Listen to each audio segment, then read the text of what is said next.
Dude, I can't believe the Australian Open's only 1 week away. That's crazy. I know, man. I can't believe that off-season's finally over. Really? But it was only a month long. They play 11 months out of the year. They have to take a break eventually.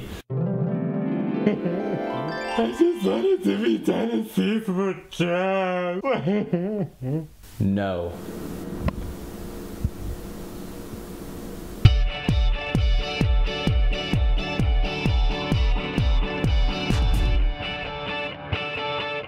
Hey, what's up everyone? My name's Brian. Thanks for tuning in yet again. On this week's episode, we're going to discuss the happenings over the weekend. We have finals in Doha, Brisbane, but most importantly, we're going to preview the upcoming Australian Open, which is right around the corner. It's a little tournament they do every year down there. I know we're all really excited. I know I am. Before we get to all that, let's honor a fallen sponsor on the ATP World Tour. To all the memories we have of watching the Corona Extra sign underneath the net during ATP Masters events, well, no more. It is since been replaced by Fly Emirates. So tonight, in honor of Corona, we're going to be drinking some Corona, Mexico's best. We're going to take a quick moment of silence to honor Corona. We're also going to drink a beer while we're at it.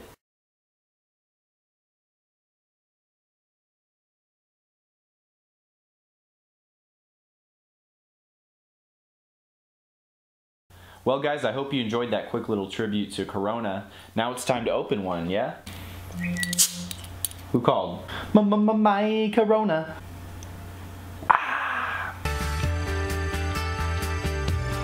Week 1 of the 2016 season is in the books. We had somewhat of an upset in Brisbane. Milos Raonic took out Roger Federer in straight sets. It was 6-4, 6-4. Federer has had the flu all week.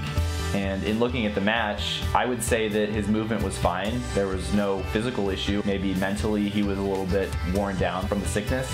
I wouldn't say Raonic played spectacular, but he did just enough. He won.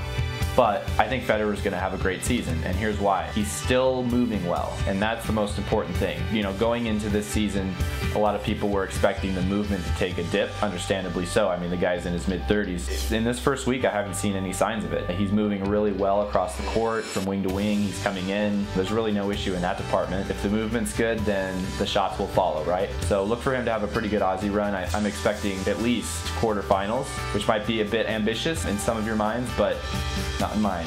Meanwhile, over in Doha, we had Djokovic take out Nadal in straight sets. So it was a very easy match for him. Hit a lot of winners past Nadal. Really what I noticed was basically the same old Djokovic from the previous, few seasons. He was continually moving Nadal from side to side and just wearing him down. Djokovic was absolutely controlling the match. It's pretty astounding to see that his fight and his hunger is still what it was last year, because the guy did just about everything there was to do last season. You would expect maybe a slight dip in motivation, but so far I don't see it.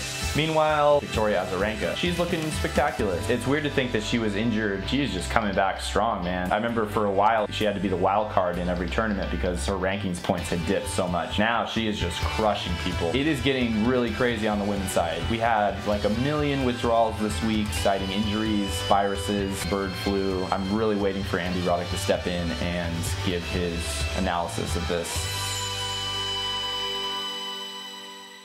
The reality is this sucks, because what you're going to end up with is a pretty easy draw for 1 or 2 people, which is good for them, but not good for the sport in general. You want that competition. The Serenas and the Sharapovas and the Safarovas and Kvitova and Muguruthas, and I mean all these people have withdrawn, so that's why I'm saying their names. But oh, Radwanska withdrew too.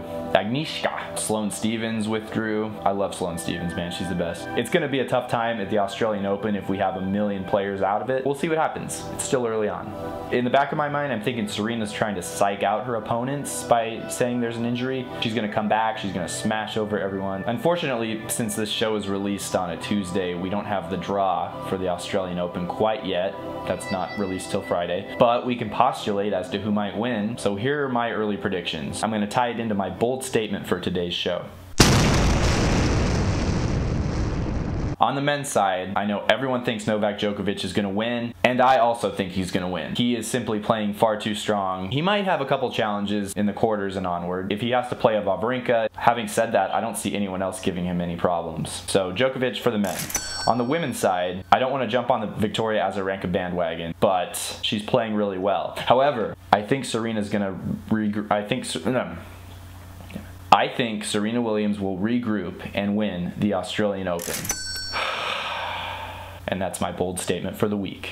Well, YouTube, thanks for watching. Be sure to tune in next week as we cover the first couple days of the Aussie Open and get you ready for the rest of the tournament. I love you, Corona. They should have like the Mexican Open.